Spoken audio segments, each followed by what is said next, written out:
also. Also, currently, I'm working for the government, Department of Housing, Land and Community.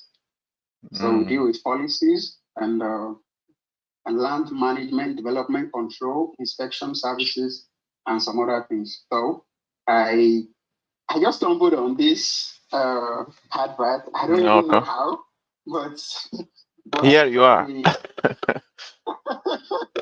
yeah, yeah, truly. So, and there's one thing about me when I see something, I love exploring. I love going into things that I don't really have not I don't really have knowledge about. Okay. So when I see something like that, I just want to know about it in case if I can go into something like that too, Mm, because I love exploring so many things. okay.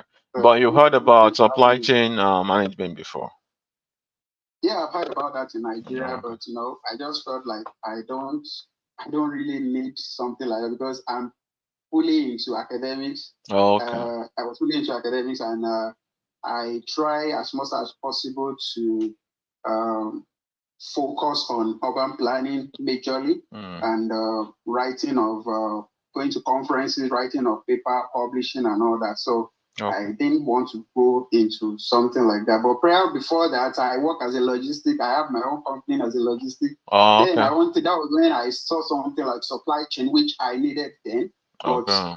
funds I could not Oh, yeah. pursue that because of funds. So Okay, great. Nice.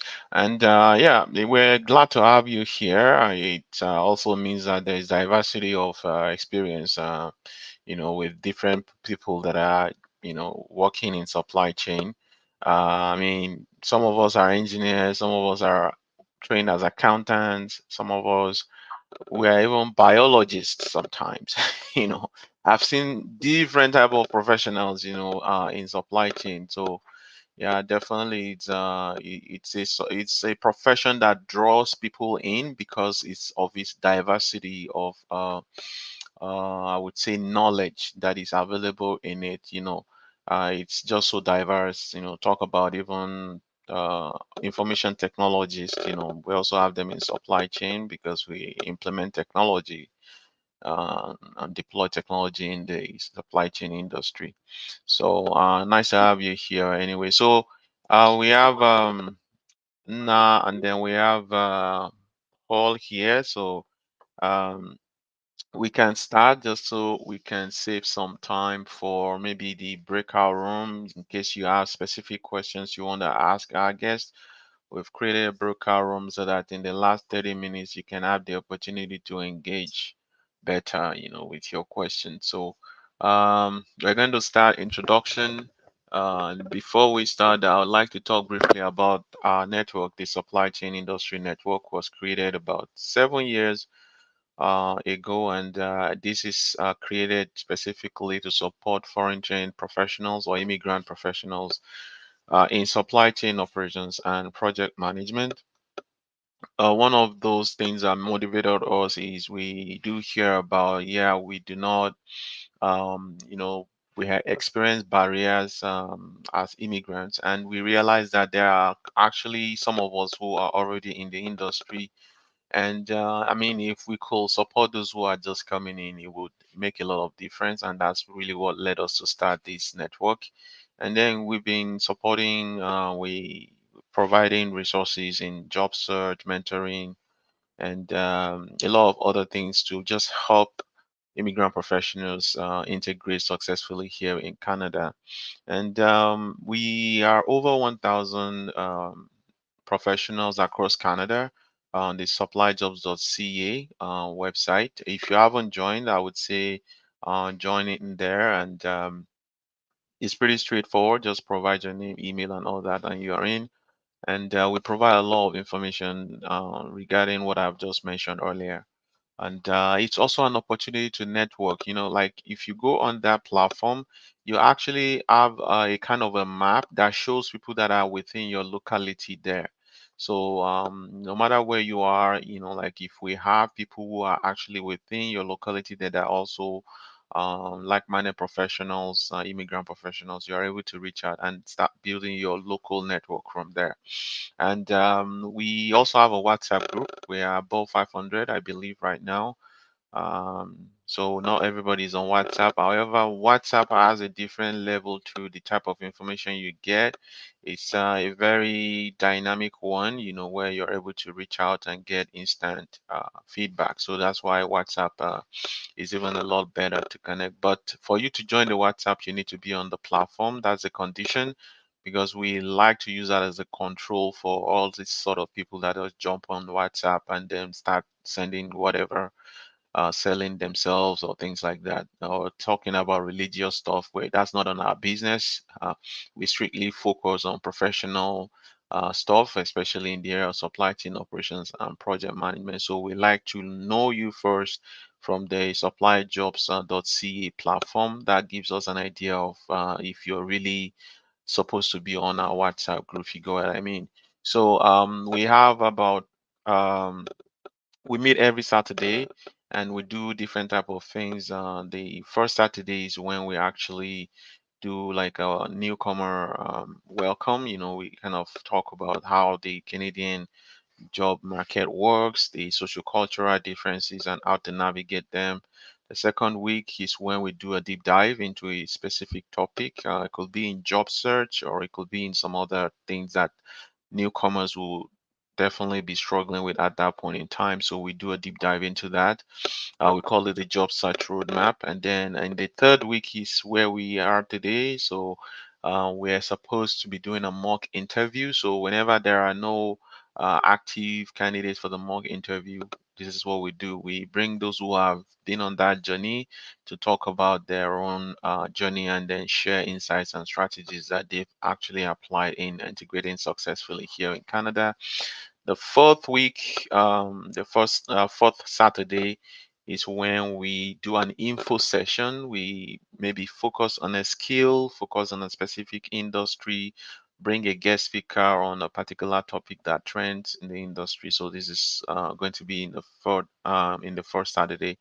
So this fourth Saturday, we're looking at Oracle. Oracle is an ERP, and we have never really explored it at all at any point on our network. So we have one consultant who has offered to explore Oracle for us, and we would like those who are also into Oracle, either as end users or you've been working with Oracle in one way or the other, to join in. And those who want to learn about the Oracle ERP can also join in to learn. So that will be next Saturday as scheduled. So myself, quick introduction of myself before I go over to the guests here. I think we still have somebody missing, Debo. I don't know. Let me check with Debo. Hopefully, he's able to join in here before I do my introduction. Abiola, if you can maybe put the link, the Zoom link on in our WhatsApp. We might have people who may want to join from the WhatsApp. So anyway, so Abiodun, okay, I have about 20 years experience in the industry, about 15 years of this in the public and private sector back home in Nigeria. Here in Canada, I work with Manitoba Housing and the University of Manitoba as a category lead. The last 5 years, I've actually been working on on myself is what I would say, because I realize that I'm much more fulfilled helping others who are still starting the journey, either as a professional in supply chain or maybe even transitioning here in Canada. So this is what led me this journey of creating the supply chain industry network with my colleagues, and then also the serial projects, which is our startup, which further supports in the upskilling of our colleagues. We realize it's not just only about the barriers that we experience here as immigrant professionals, the fact that also we need to upskill because of technology and several other things that gets in the way. So this led to the creation of Sarah Project Services, and we provide training and consulting, obviously, and we've been on the journey for a while. We are partnered to ASCM, the Association for Supply Chain Management. We offer all of their certifications and their training, and we also partner to ERP, Odoo ERP, which is a small business ERP that supports business transformation and digitalization of businesses. So for those of you who said you are into business, yeah, so this might also be something you want to explore, and in terms of maybe implementation of ERP.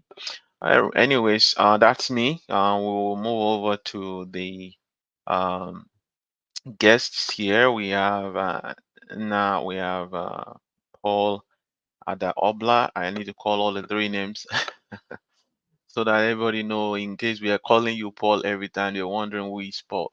So, guys, if you can do an introduction of yourself, that would be appreciated, and we could take it from there. Hi, Abiodun. Hi, everyone. Yeah, just a background. I know Abiodun calls me Paul, but I go by Ada. Um, it's an interesting story in my transition to Canada, but you hear stories about people saying maybe people's names are a barrier for them getting jobs. So I decided to go with my middle name, but after getting in, Ada is what I go by. So nice to meet everyone. As I mentioned, my name is Ada. Supply chain procurement professional with over a decade years of experience. I've worked in various industries ranging from technology to renewable energy to security, space, and defense. Within Canada, I've worked within the distribution sector, telecoms, as well as in my current role within the public sector. Just my history with this group has been positive. I know, in terms of trying to bridge the gap of my experience back home and coming here and trying to find a way to, get settled. A lot of the conversations we've had in this group were, testimonies to, just integrating into the job market here. But it's not just a, one and done. You're still looking for ways to improve, build on your skills and also build networks. And that's something that, this group has been able to offer. So nice to meet everyone. I'll pass it on to Ina. Now, are you there? So Anna is gonna be mobile. So but hopefully she's still available for us now. Are you there, Anna? Yes, I am. Thanks, Abiodun. Thanks, Ada. Good morning, everyone. My name is Na.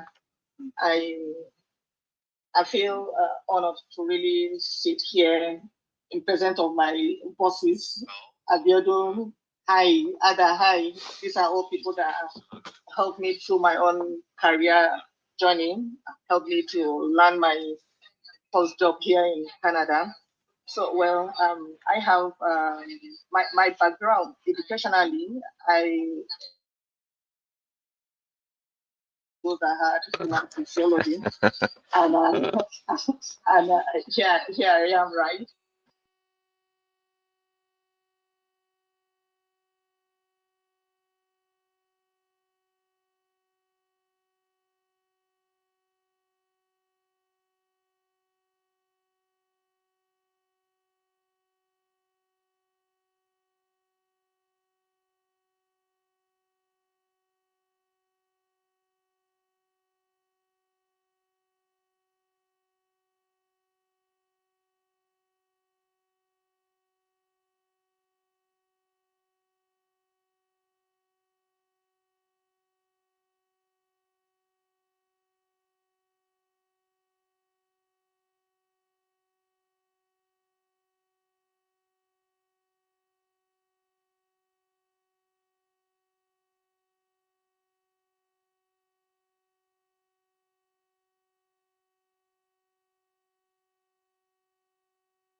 elaborate on that was, feeling like I was making multiple applications and I wasn't getting any callbacks. And I think just as any job seeker, you want to be seen, you want to feel, you're validated. You want to at least hear from recruiters to be able to say,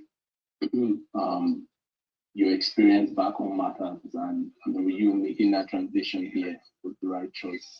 And after a while, it was a similar approach to what Ina said. For me, I had reached out. I remember I reached out to you, Abiodun, and we had just had a discussion on, my experience and what I was looking for. And I think for me, it was just coming in here and throwing my resume around. I remember there were shipping and receiving roles that I applied to, and just everywhere without necessarily thinking, okay, what are my strengths and how do I bring that in the forefront? And I think after having that conversation and after doing that self-assessment, and I know we talk a lot about the SWOT,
Yes, I'm here. Okay, cool.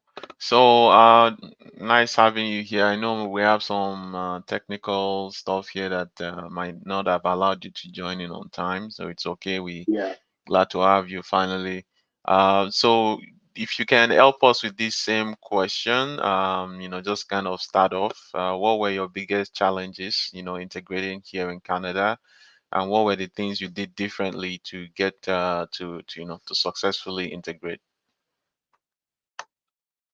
For me, my own experience may be a little different from others. Um, I schooled in the US and then I moved back to my home country, which is Nigeria. So I already had North American education. So coming to Canada, I didn't think I was going to experience any culture shock. I understood the terrain and the environment, but how was I going to sell myself as a Canadian or somebody with Canadian experience? So it was a little challenging initially, just like others have mentioned. I had reached out to Abiodun before I even moved out to Canada. We had done some work on my LinkedIn and my resume, I think a year before I moved to Canada. And then there was also a session where Abiodun advised me to do a PMP. I had already done my CSCP. prior to joining. I think a month before I came to Canada, I had my PMP. So I came in with two certifications already, and I knew I just need to hit the ground running. Bjorn also set me up with a few mentors and other people, like-minded people in the industry, about 5 or 6 people, I think, that I spoke to. And, within my first 2 weeks, gave me a breakdown of what life is like in Canada, what the various levels and positions were, from analyst to manager to senior manager, and then the lifestyle, the culture, and things I should take note of, differences between working in Canada and maybe the other parts of the world.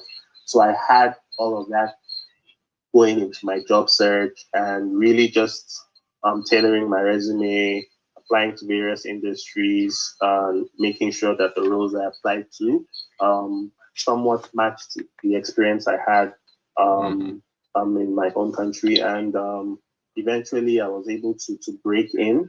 And I think once I was able to break in, that first gig or that first job, it's really the launching pad to bigger things.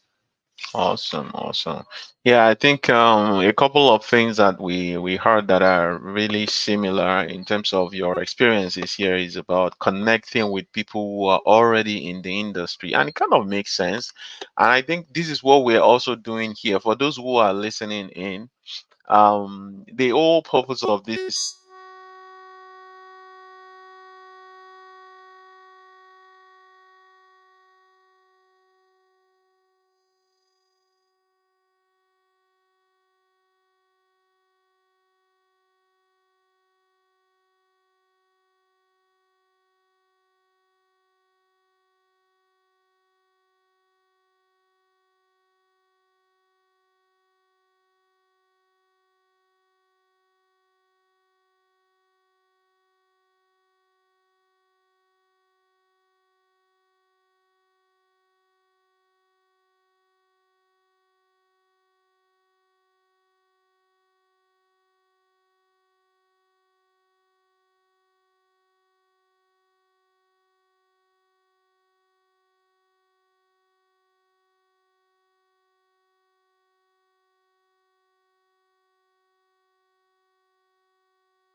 in supply chain in Canada. This past June, she got me my first interview based on our discussions and friendships. The first time she's actually helped me. So just because you connect with somebody today doesn't mean that the person has to help you in 2 months, in 3 months, in 4 months. For her, it's been almost 2 years and 10 months before she could actually help me or help me at a point in time. So here you have to think about building a network, a connection. So all the people that you connect with, they may not be useful for you this year, next year. It may even be 2027, 2028, that network might actually come to play. So the larger you spread your tentacles, the larger your opportunities and your future ability to move up the ladder. So that's my 2 cents.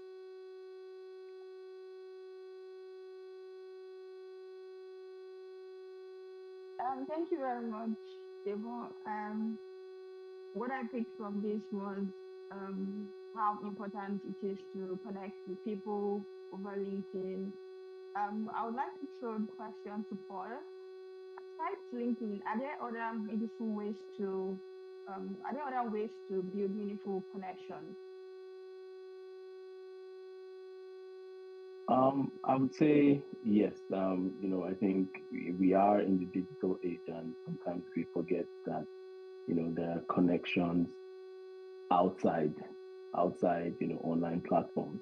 Um, one of the key lessons within the team, this group that I learned was, um, how you contributing to, the favor bank, right? Like it's not how does it benefit you towards what Debo said in the immediate um, term, but looking at it as a journey. And in trying to build relationships, there's so many platforms. There's events around, supply chain events that you can attend. There's, network and association events, where, you can just go in, meet people, have a conversation, get that face-to-face one-on-one relationship. Um, and also from what we're doing right here, it is another way to build relationships, right? Like not being shy. And I would say personally, I'm not the most sociable person, but in the pursuit of my goals, I would come out of my comfort zone in terms of, connections like this, after this, sending people messages. Um, and you have to look at it like, even when people don't respond, life is happening for all of us. Life is happening for all of us. And we can't take that one or two instances, to be the um, hanging fruit where we say, well, I'm not going to reach out to other people. Just keep doing it. There's anything worth doing is worth doing well. But just to keep it short and sweet, in-person meetings, connections like this, after this call, being, liberal enough to connect to people. And sometimes, like Ina mentioned, wanting to have a coffee chat. Um, and also just reaching out on the occasion. It's not only when we need people that we need to feel like we want to make a connection with them, because um, I think there's a genuineness that comes with that. And if it's not genuine, when, oh, you only want a referral or you want this, we have to look at it like we're all people as well. All these people get tons and tons of, requests of people wanting things, but that genuineness of wanting to just connect, people like Jide Debo mentioned, I remember how immensely helpful he was the first time, I reached out to him. I had an interview coming up. He gave me a thorough breakdown of what to expect, on how to articulate myself. So those sort of instances, right? Like those are ways you can build relationships, meaningful relationships.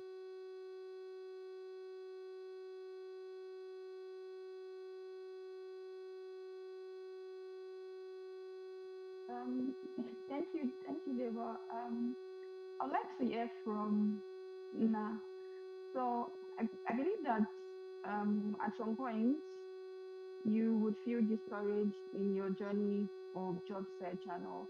So can you share a low point in your journey where you felt discouraged and what exactly kept you motivated to continue? Because I believe that many people at some point would have felt that way.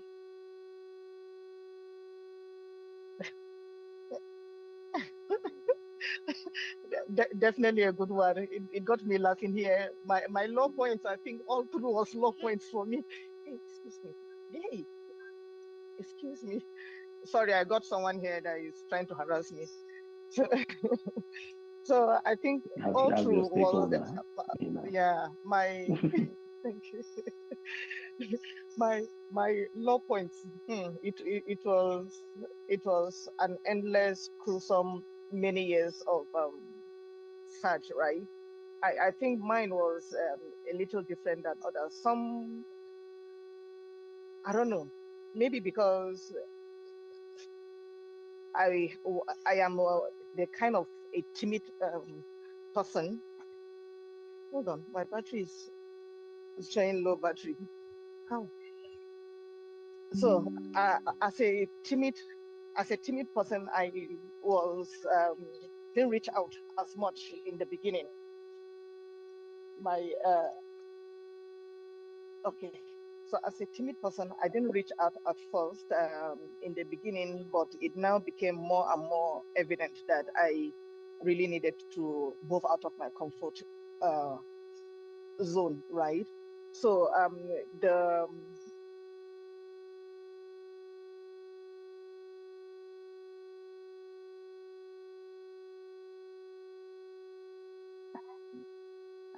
No, we did not hear. We can't hear you.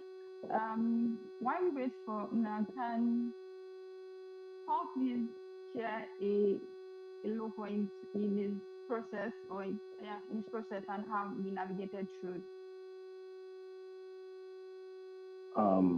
I hate to repeat myself, but I'm gonna call Abiodun here again because in my own process, I remember having a low point.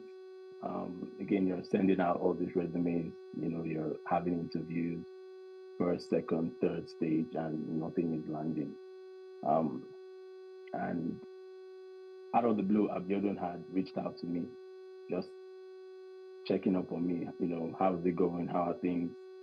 And, through our chat, he just said, yeah, I mean, let's have a quick 15, book some time to talk. I don't remember the exact conversation we had, but it was encouraging enough that, I, just got back on the horse and got pushing.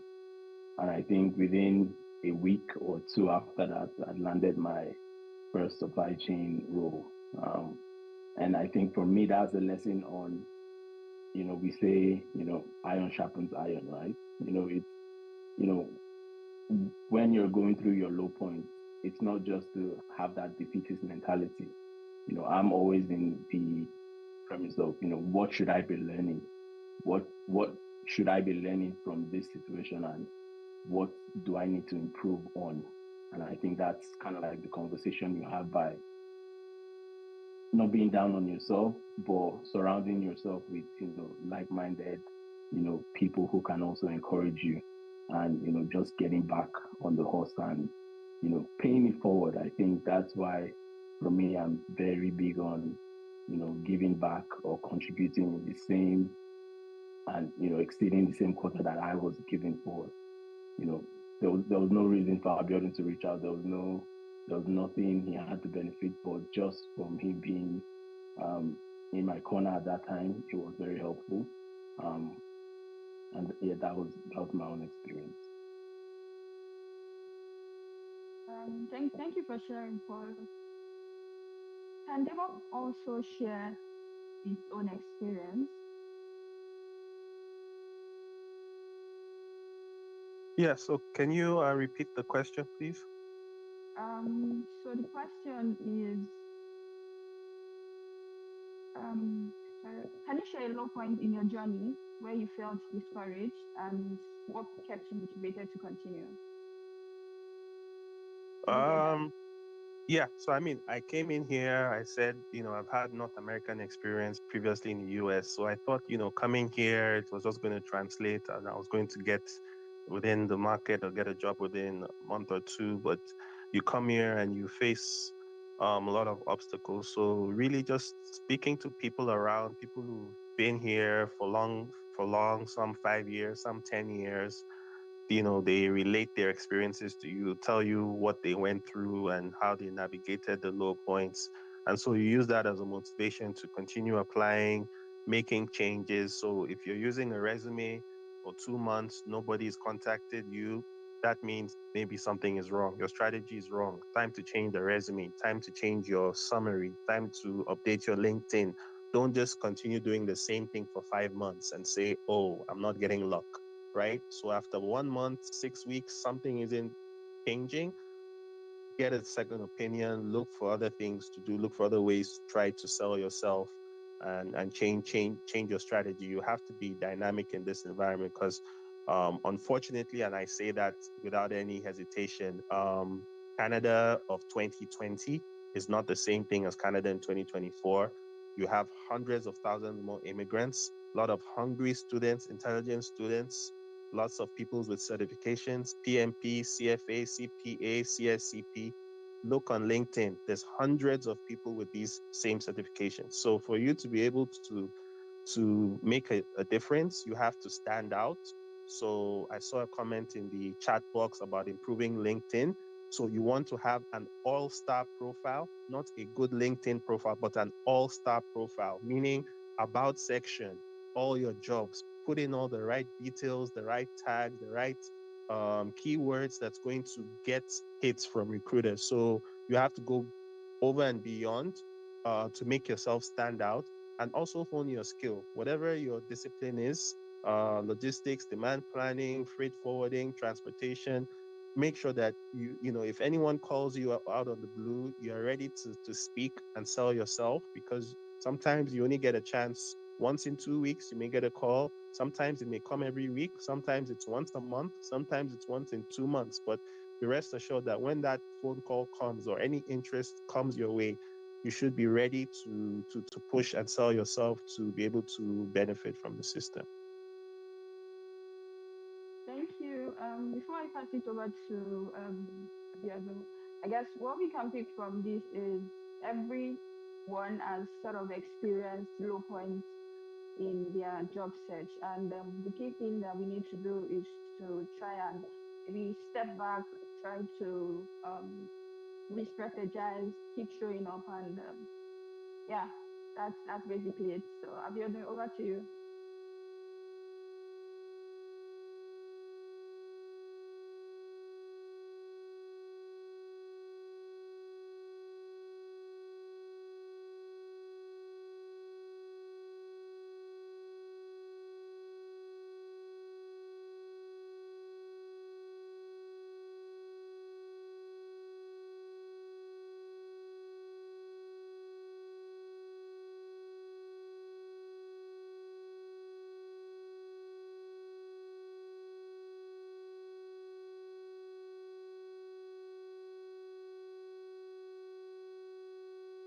Because this is one of our key strategies.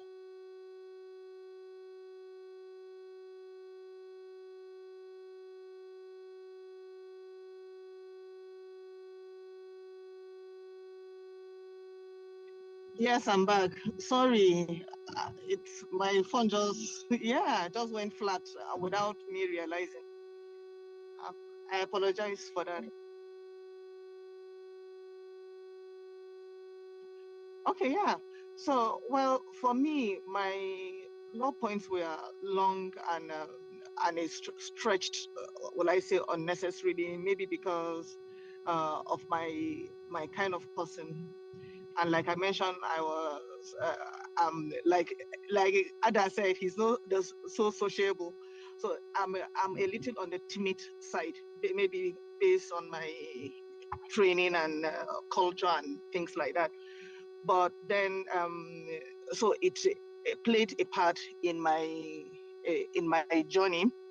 But then it's still a cycle. It's still I'm cycling back.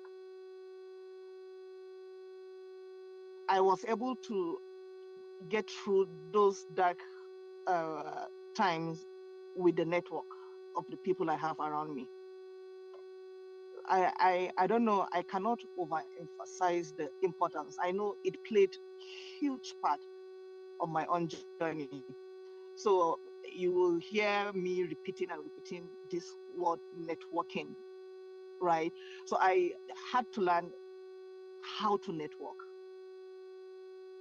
I had to learn how to talk to people, even when in my heart I'm like, okay, I'm melting in there, but I had to do the bold face, and so learning the tools to network, learning the things to communicate, getting prepared even before your meetings to meet with these people, talk to them, So those helped me. Those are the things that made a difference, right? And then I was able to, I know Ada mentioned that very silently at one point when he was talking about the SWOT analysis. So the SWOT, understanding, which I went through it with Abiodun, understanding my strengths, my weaknesses, understanding my opportunities and the threats that I have, both the external threats that are threatening my ability to secure a job, the opportunities I have, the weaknesses I have. So once I got those things lined up, I was now beginning to, okay, so what are the threats? Now begin to tick the box on each item. Okay, to me, one of the threats at the time was, okay, my background was medical, and that's firstly. And then the second threat was I was in Canada for a while. I came in pregnant. I had my child at the time, so I wasn't ready to. Husband works out of town, so alone with the 3 children, with an infant, and I was not ready to work. So I was out of work for a little while again. So those were threats. They depreciated depleted my confidence. So I was low in confidence, low in not working for a long time, out of job for a while, and then a timid person. So you see, I had a lot of odds working against me. But with the right people, encouragement, you can do this. What are the threats? What are the opportunities? What should we work on?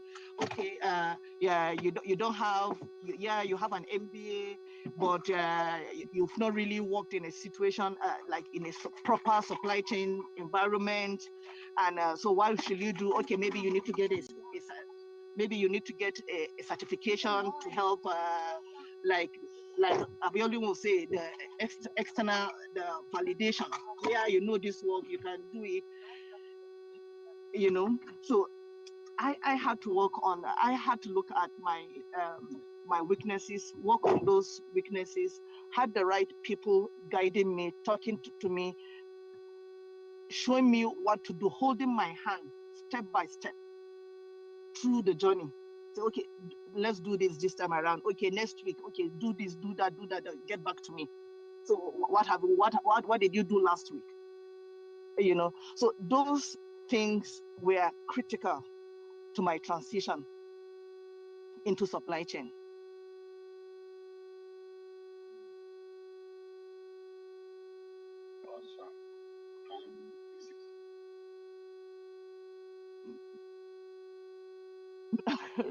No.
Yeah, so I think maybe I maybe narrowed my search to maybe a specific industry because I had knowledge in that industry. So I sort of limited myself by not applying far and wide.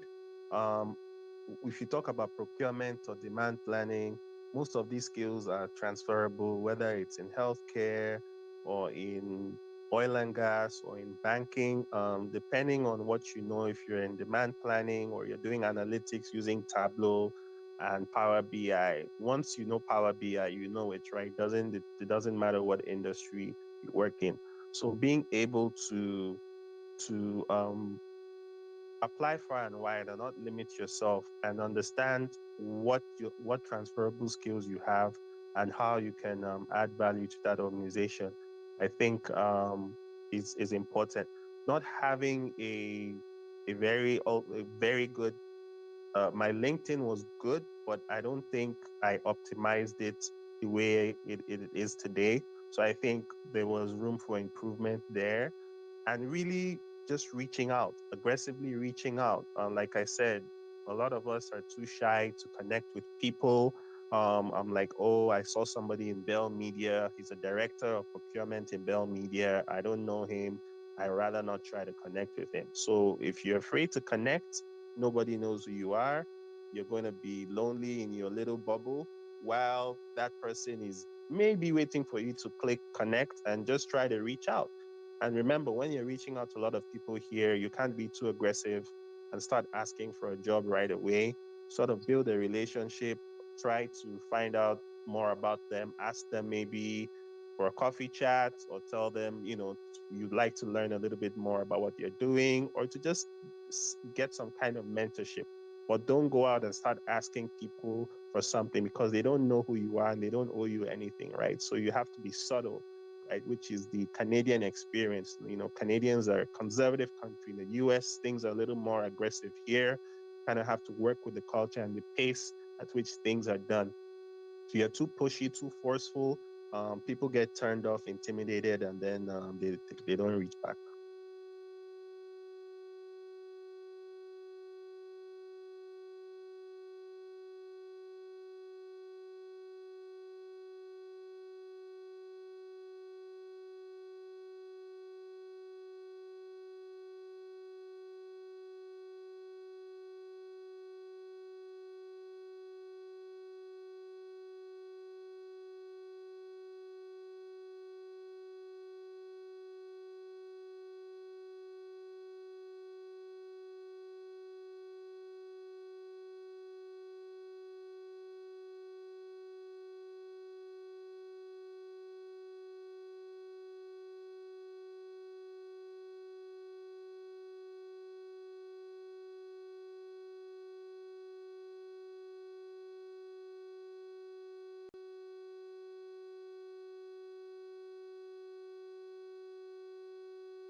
I would say for my experience, I felt the skills an experience was there. It was, how do I translate it?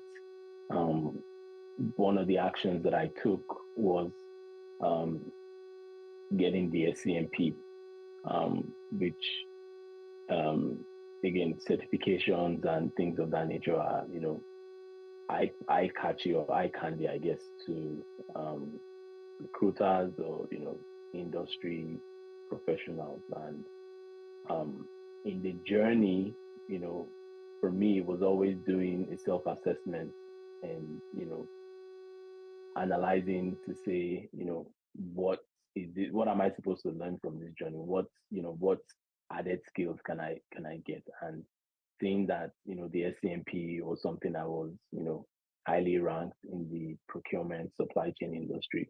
That was something, that I pursued. Um, During my journey of pursuing it, I'd gotten my first procurement role. So I just used, I just leveraged that, as added validation that yeah, experience outside Canada does matter. And at the end of the day, I was pursuing that to, just add more value for me. But I think, during the journey as well, one of the things for me was also seeking mentorship. I think, we've talked a lot about, reaching out to people, reaching out to people. It's also very important, to seek mentorship from people who do have the experience.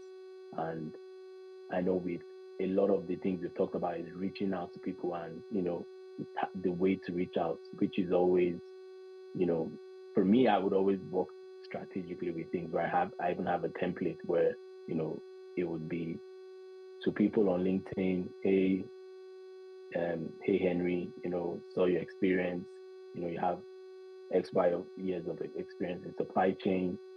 I'm a professional looking to navigate the job market. I was hoping if we can have a coffee chat, 15 minutes, most likely would always lead to 30 minutes plus, pick people's brains, those sort of things to, like we say, you're not being forceful, but you're also looking for ways to add into that favor bank, right? You're not immediately asking people for jobs. So yeah, that's my own 2 cents.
humble.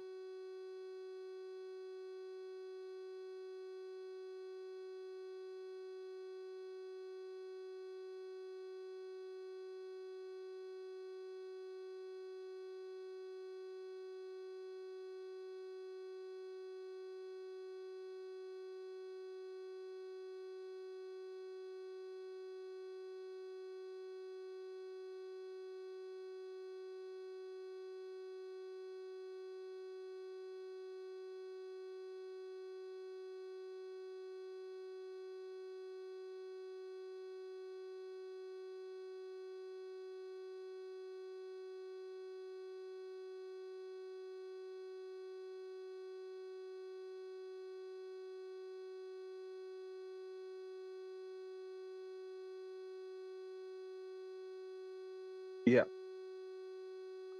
Yeah. So for me, key takeaways, um, one would be reading. Now I know a lot of people, they may claim they have a master's degree or even a PhD coming into Canada. So we have this sense of entitlement that, we're accomplished and we're the best of the best. But the reality is there's a lots of people that have master's degrees that have moved from several parts of the world, Middle East, Asia, some 10 years, some 15 years experience. So humble yourself, when you come in. Yes. There's this book I would recommend everyone read when you have time. Ego is the Enemy by Ryan Holiday. You should find some time to read that book. That book is very clear about a simple concept like even time wasting. A lot of people come in your first 2, 3 years in Canada when you're supposed to be pushing and hustling to make yourself known. You're busy watching Grey's Anatomy season 2, 3, 4, 5, and you're following it and you're complaining that you're not getting jobs and you're not getting opportunities, but you're so fixated on Dancing with the Stars or TV shows and you're not putting in the effort. When others who are also seeking the same opportunities are doing certifications. Peter on the call did SCMP, which is a very rigorous certification. People are doing PMP, doing CSCP training, and you're wasting your time watching TV and complaining, right? So read that book, Ego is the Enemy, Ryan Holiday. It's a good book to really just teach you about life and things you should do going forward. For me, just also believing in yourself. A lot of times you don't have a lot of confidence. There could be language barrier, soft skills, improving on your soft skills, being able to sound convincing when you're speaking to top leaders, to HR, to directors, so on and so forth. In my current role, just on Thursday, I had a meeting with one of the partners I'm supporting, a partner in a consulting firm. He was with a client in Toronto. They were both downtown wearing suits in an office. They placed a Teams call. So I was the third person on the call. I joined. I was in my house wearing a T-shirt. Partner is a Chinese Canadian. The director of procurement for the clients is a Brazilian, right? They're not black like me. I'm blessed, 3 years in Canada? I'm sitting in my house wearing a T-shirt. And they're looking at me saying, Debo, what do you think about this? What do you think about this? I didn't build that overnight.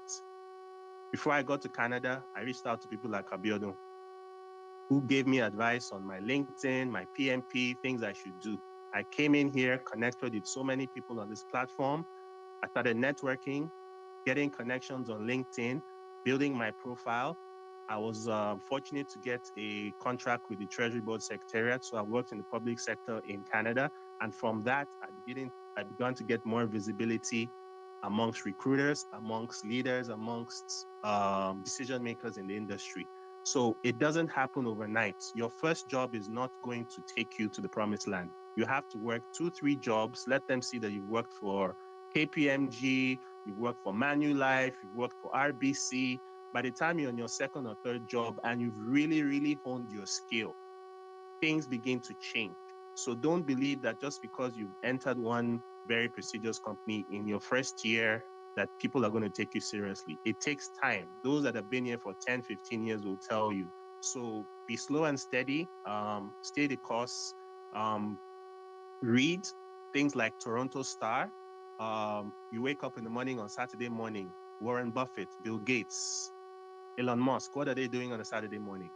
Drinking coffee, reading a newspaper.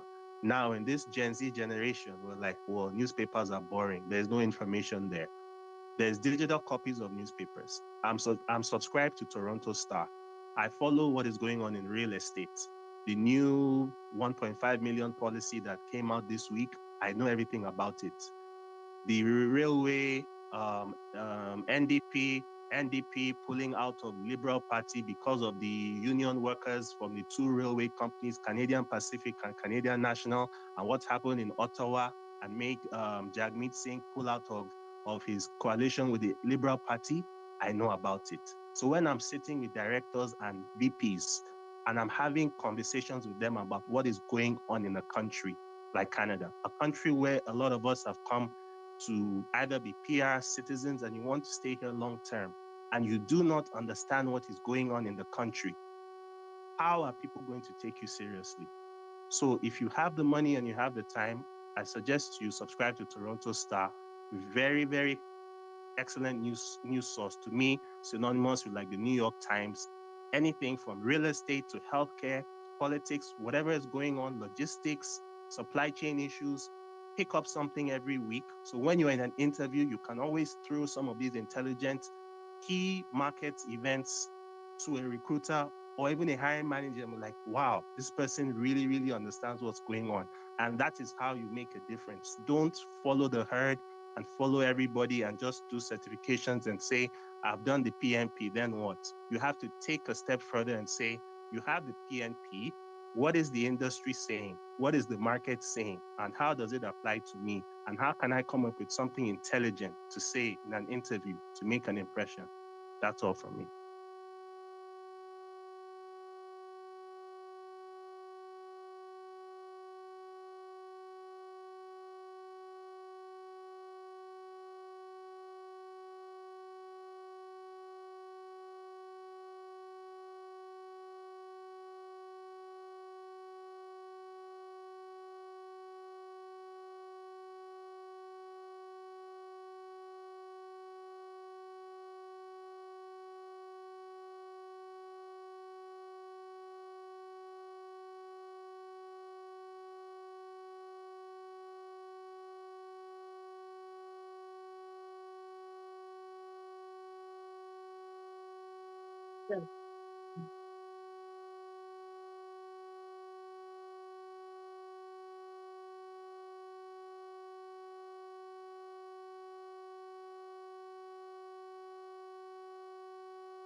Yes.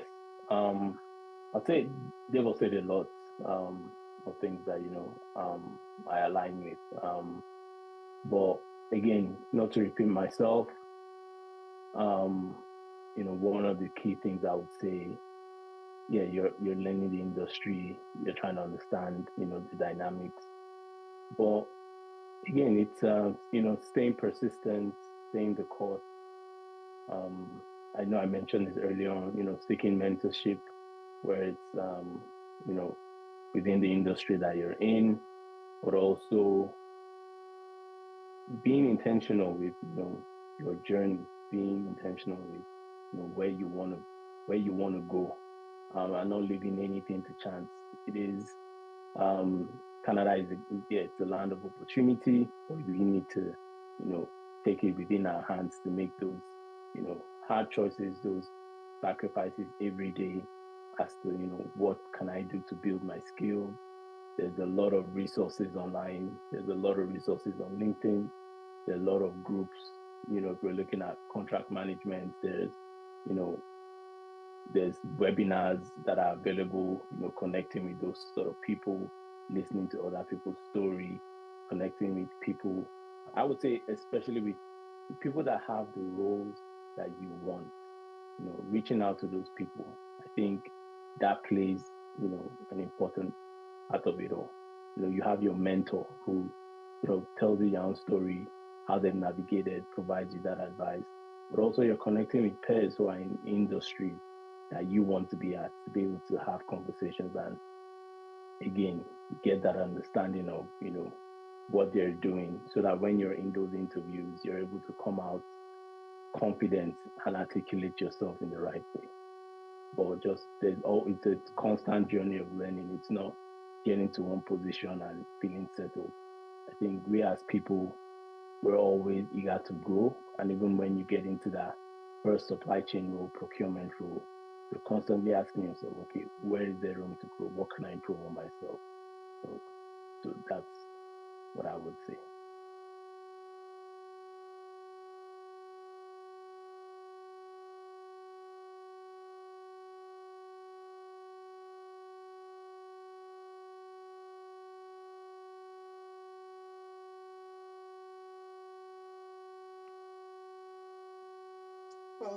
Well spoken, Ada, well spoken, Debo. So those are things I resonate with too. And in addition, I know Abiodun mentioned deep and not the things we've been saying before, but I'm sorry to disappoint you, Abiodun. It's still going to be getting the right people, following, as my Nigeria will say, follow person where Sabi road. Follow that person that has proven over time and time over that knows the road. Get the right mentors to guide you. You don't have to make the mistake. Yeah, mistakes are great learning curves. If you can learn from other person's mistake, it's even fantastic. No one says you have to learn from your own mistake, right? So learn from other people, get mentors that are already in the industry, that knows what they are doing. Because the thing is, when you first come around, friends, family, yeah, with every good intention, everybody will have something to say. Oh, do this, oh, do that, oh, do that. All sort of advice. So I'm talking from experience, right? All sort of things. You double there, you double there, you double there. But if you meet the right people, they are going to guide you better. You learn from their mistakes and avoid those mistakes in your own search. Another thing is getting the right resources. I use a lot of LinkedIn learning. Anything maybe I see that a skill that I see I'm lacking in, I quickly go on LinkedIn learning. So I had the premium for quite a while, and then I go to learn there. You may get a certificate even for learning, or it's not even about the certificate, but you have the technical know-how and the skill. And the more you have the skills, the more you have the confidence, and the more you are able to talk about it. And then the third one I will mention is the effective communication Abiodu mentioned. Yeah, I've known about that effective communication for over 3 years, but I never bothered doing it because in my head I was like, and which Abiodun wrongly mentioned. Sorry, Abiodun. he said just the accent. It's not even just about the accent. What I learned was beyond accent, because at first I just thought I know how to speak English now. I've been working in a multinational organization, even in Nigeria. I've worked with the British. I've worked with blah blah blah. I communicate and they hear me. But what I learned in that effective communication was beyond that. So I learned about active listening. in that communication class. You are able to listen actively, respond in the right way, the right manner, what is expected. I learned how to just converse, because sometimes you go in the presence of people and you're not even sure of the topic or what to say or talk. So I learned how to, key pointers on little questions and little things that you can, kick off conversations. I learned how to do, what do we call it, ask open-ended questions. Not just asking questions that, okay, that requires a yes, a no, or just a one-liner, or you're able to ask questions that are open-ended, that encourages conversation. From there, some other topics can even come in and you talk. So the effective communication did not just, and then even for voice training, sometimes you think, oh, yeah, which was one of the challenge I had before then, right? Sometimes I talk and then especially the Caucasians, they just keep quiet. I think I think at those times I thought maybe they didn't just hear me. Oh, sorry, or they are just ignoring me or not answering me. But it was because they didn't even hear me. So I learned about our tone, our voice code, the tone of our voice, how we could train our vocal cords to be stronger, how to train them to be loud enough to be heard, and which was the assessment I think Gloria, the tutor, had on me. So my first sentence would be loud enough, but as I'm going down the line, it's kind of it's not loud enough. So they really do not hear me. And here was I thinking, oh, this is biased. They are profiling me. It's because I'm Black. They are not answering me and things like that. But they weren't hearing me. They weren't hearing what I was saying.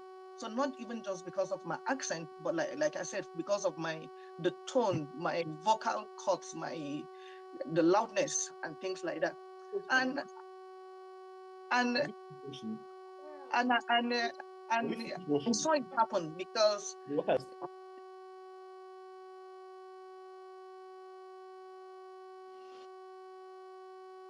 okay, so it helped me. So when you did all the voice training, proper voice training, the E, R, and the rest, just to exercise your tongue, exercise your lips, and all those. So it was an all-inclusive package that I regretted actually not doing much earlier, because when I went into my interview, I think I was clearer. I was conversing. I was not being ignored.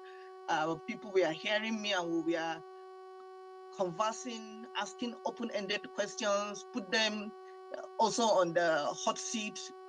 That's even the interviewer, because I remember one of my last interview, she was like, oh, okay, are you asking us for our 5-year plan for our organization and things like that? So I was changing, I was doing the asking too, So these are the little things, like I said, follow the person that knows the road, that can help you, direct you, point you to the right places and right things to do. Those are my little 2 cents.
Okay, sure, no problem.